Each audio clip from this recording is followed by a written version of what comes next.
اعوذ باللہ من الشیطان الرجیم بسم اللہ الرحمن الرحیم۔ معزز ناظرین و سامعین، السلام علیکم ورحمۃ اللہ وبرکاتہ۔ میں ہوں ابن شیر زمان اور آپ دیکھ رہے ہیں ہمارا یوٹیوب چینل تکرار ٹی وی۔ شرح کا سبق پڑھنے لگے ہیں، آپ حضرات توجہ سے سنیے گا۔ تو میرے ساتھ موجود ہیں میرے دوست محمد انتظار صاحب۔ تو جی بھائی انتظار، شروع کریے عبارت۔ جی سن لیں، مجھ سے سن لیں۔ الحمدللہ علی نعمائہ الشاملۃ وآلائہ الکاملۃ والصلاۃ علی سید الانبیاء محمد المصطفیٰ وعلی آلہ المجتبیٰ۔ تو اس پر آج ہم قواعد نحویہ کو دہرائیں گے، یاد کریں گے۔ جو نئے قواعد نحویہ آئیں گے ان کو بھی یاد کریں گے، اور جو پرانے ہیں ان کو بھی دہرائیں گے، ٹھیک ہے؟ جی جی۔ تو جو پرانے ہم نے پڑھے ہیں وہ تھوڑے سے آپ دہرا دیجئے بسم اللہ پر۔ تو یہ بسم اللہ، یہ اسم اور آگے اللہ، تو یہ مضاف مضاف الیہ ہیں۔ کیوں؟ قاعدہ کون سا ہے یہاں پر؟ پہلا نکرہ ہے اور دوسرا معرفہ ہے۔ جی، جب پہلا نکرہ ہوگا دوسرا معرفہ ہوگا تو اس کو مضاف مضاف الیہ بناتے ہیں۔ ہاں، اکثر پکا قاعدہ ہے، مضاف مضاف الیہ بنتے ہیں۔ جی تو یہاں پر مضاف مضاف الیہ۔ اسی طرح الرحمن الرحیم، یہ دو معرفے ہیں، تو یہ موصوف صفت کیوں نہیں ہے؟ الرحمن کو موصوف کیوں نہیں بنا سکتے؟ دونوں یہ معرفہ ہے، دونوں معرفہ اگر آ جائے تو وہ اکثر موصوف صفت بنتے ہیں، لیکن ایک موصوف کی جو موصوف ہو صفت موصوف نہیں بن سکتی۔ جی، ایک موصوف کی کئی صفتیں تو آ سکتی ہیں، جس طرح اللہ ایک موصوف ہے، آگے دو صفتیں آئی ہوئی ہیں، لیکن صفت کی صفت نہیں آ سکتی۔ تو اس الرحمن صفت کی یہ والی صفت نہیں آئے گی، یعنی الرحمن کو موصوف نہیں بنا سکے گی، کیونکہ یہ خود پہلے سے صفت ہے۔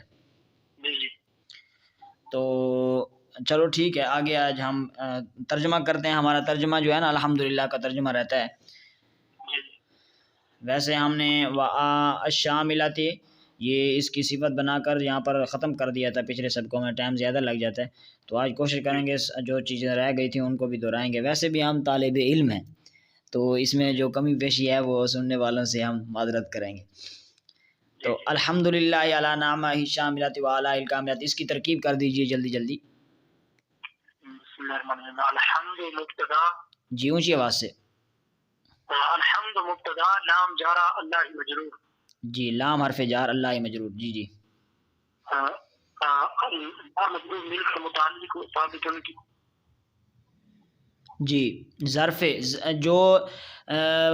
جو متعلق ہے نا، متعلق اگر جار مجرور کا متعلق لفظوں میں موجود نہ ہو نا، تو پھر جار مجرور مل کر ظرف کہتے ہوتے ہیں، ظرف مستقر متعلق ہوئے۔ تو یہاں جی، جار مجرور مل کر ظرف مستقر متعلق ہوئے ثابت ان کی۔ جی جی، ثابت اس میں فاعل۔ جی، تو یہ بعد میں ثابت ان کو بعد میں ہم جو ہے پڑھیں گے، پہلے اس کا ایک اور متعلق بھی ہے نا، وہ ہم اس کے ساتھ ملا لیتے ہیں۔ اعلی جار نامائی مضاف، یہ ضمیر مضاف ہے۔ تو یہاں پر کون سا قاعدہ ہے؟ یہ موصوف صفت بنے گا۔ جی، یہ اس ایک ہوتا ہے جمع اور ایک ہوتا ہے اسم جمع۔ جی جمع وہ ہے جس کی واحد آئے، اور اسم جمع وہ ہے جس کی واحد نہ آئے۔ تو نامہ اگرچہ جمع ہے لیکن یہ اسم جمع ہے، اس کی واحد نہیں آتی۔ جی جی، تو جمع یا اسم جمع مکسر ہو یا اسم جمع ہو، کیا کہا میں نے؟ جمع مکسر ہو یا اس میں جمع ہو، اور وہ موصوف بن رہے ہوں، تو ان کی جو صفت ہے وہ اکثر واحد مؤنث آتی ہے، واحدہ مؤنثہ۔ کیا کہا میں نے؟ جمع ہو یا اس میں جمع ہو۔ جی جی، تو ان کی صفت اکثر جمع مکسر ہو یا اس میں جمع ہو۔ جی جی، جمع مکسر یا اس میں جمع ہو تو ان کی صفت مؤنث آتی ہے۔ جی، اکثر طور پر۔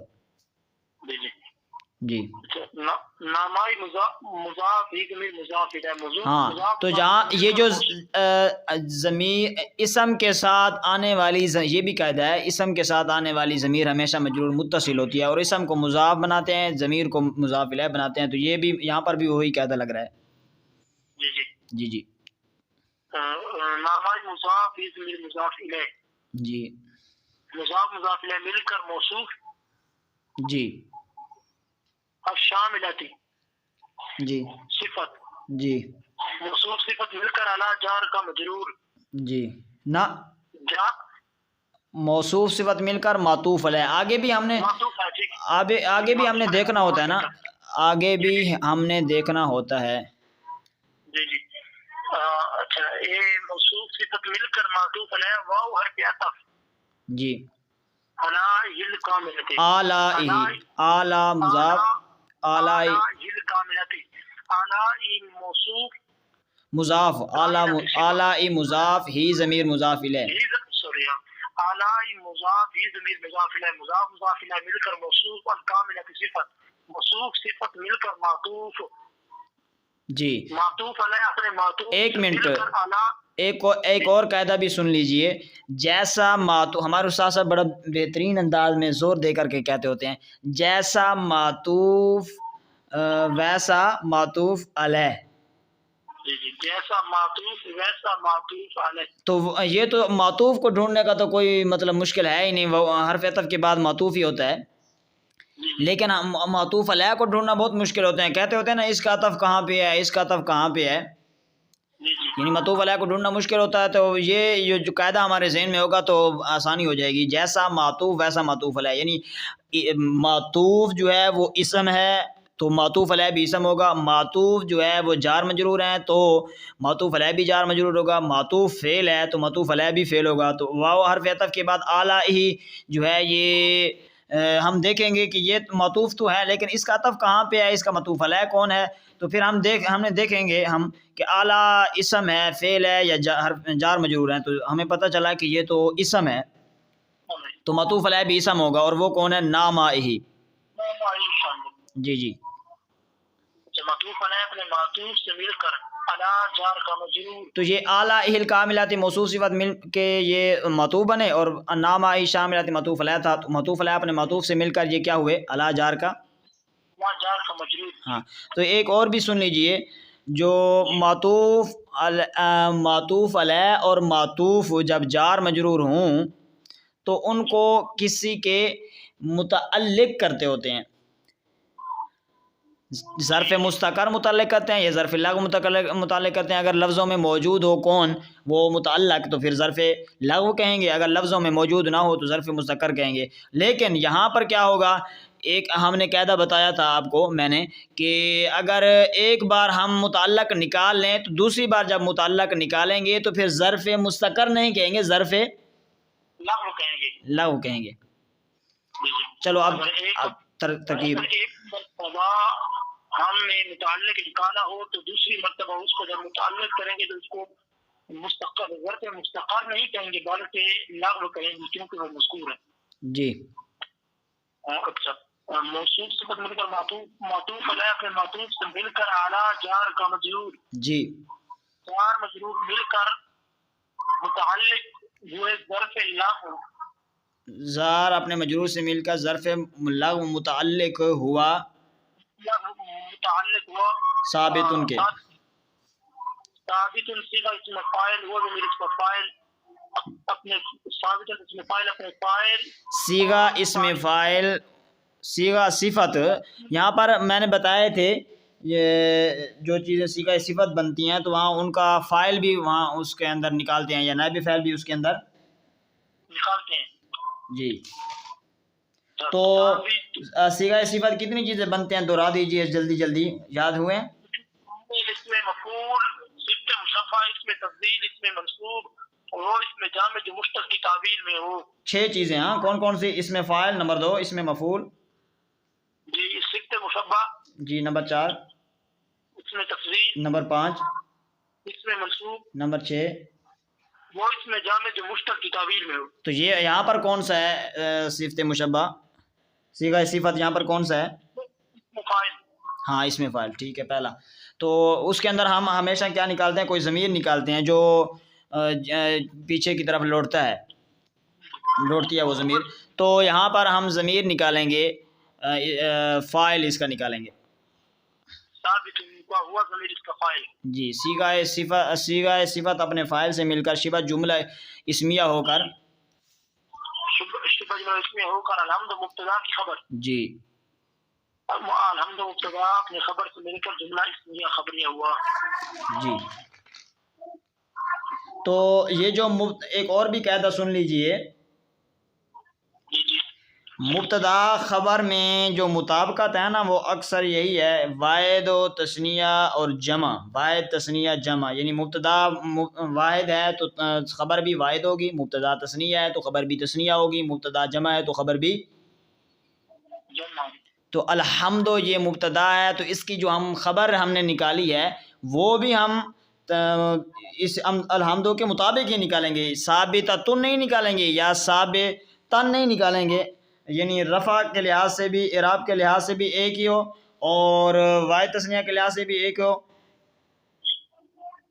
ٹھیک ہے، یہ مطابقت ضروری ہے. تو یہاں پر الحمد مبتدا معرفہ ہے، رفع ہے، اس پر مبتدا ہے، اس پر رفع ہے تو ثابتن بھی مرفوع نکالیں گے. ٹھیک ہے، اور آگے الحمد مفرد ہے تو ثابتن بھی مفرد نکالیں گے. اسی طرح ایک اور شرط جو ہے کون سی اس کے اندر مذکر مؤنث کے لحاظ سے، تو الحمد مذکر ہے تو ثابتن بھی مذکر ہم نکالیں گے. جی جس طرح مبتدا ہوگا اسی طرح خبر مرفوع ہونے کے لحاظ سے، معرفہ نکرہ ہونے کے لحاظ سے، واحد جمع تثنیہ ہونے کے لحاظ سے اور مذکر مؤنث ہونے سے، جس طرح الحمد ہے اسی طرح ثابتن اس کی خبر ہے. ہاں اعراب تو یوں بھی کہہ سکتے ہیں نا، جس طرح نامیر میں ہم نے پڑھا ہوا ہے اختلاف، یا تو ایک دوسرے میں عامل ہے یا مبتدا ان دونوں میں عامل ہے ابتدا.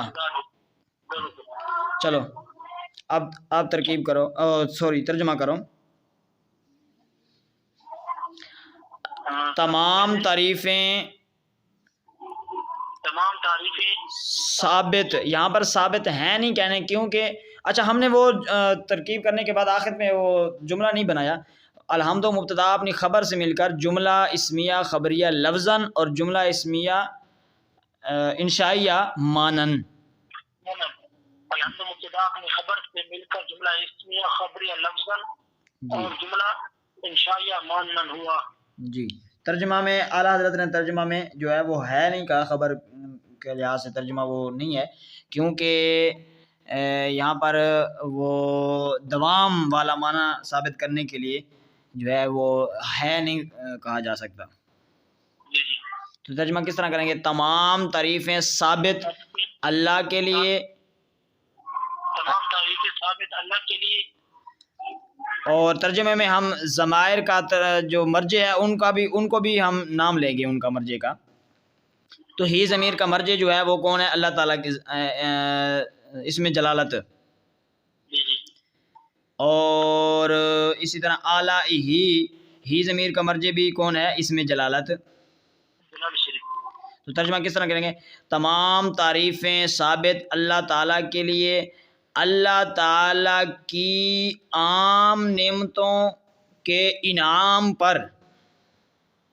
اللہ تعالیٰ کی عام نعمتوں کے انعام پر.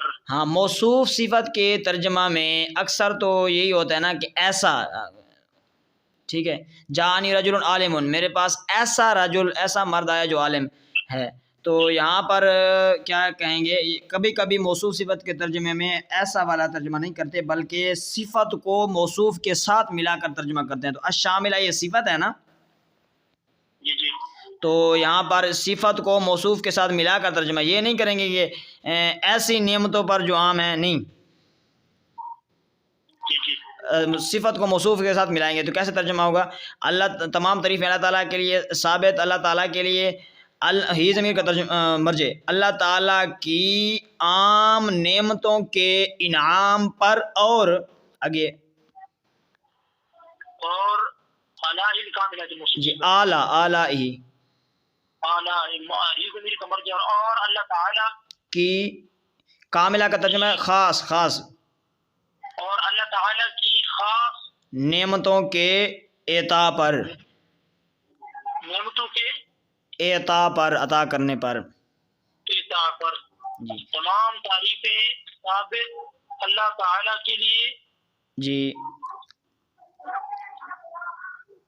اللہ تعالیٰ کے اللہ تعالیٰ کے عام نعمتوں کے انعام پر تمام نعمتوں کے انعام پر اور اور اللہ تعالیٰ کے خاص خاص نعمتوں کے عطا پر خاص نعمتوں کے عطا پر یہ پر ہم ترجمے میں یہ نہیں کہہ رہے عام نعمتوں کے انعام کرنے پر نہیں کہہ رہے، کیونکہ کرنا جو ہے یہ انعام کے اندر ہی آ گیا نا. جی پتہ نہیں سمجھ لگ رہی کہ نہیں لگ رہی. سمجھ رہی ہے. ہم نے ترجمے میں یہ نہیں کہا کہ اللہ تعالیٰ کے عام نعمتوں کے انعام کرنے پر نہیں، کیونکہ انعام کے اندر ہی ترجمہ کرنے والا آ گیا. انعام انعام ینعم انعامن، انعام کرنا، انعامن ترجمہ ہے انعام کرنا، مصدر والا ترجمہ نا. جی تو آج کا سبق اتنا ہی کافی ہے، کل سے مزید انشاءاللہ آگے ہم چلیں گے. السلام علیکم ورحمۃ اللہ وبرکاتہ.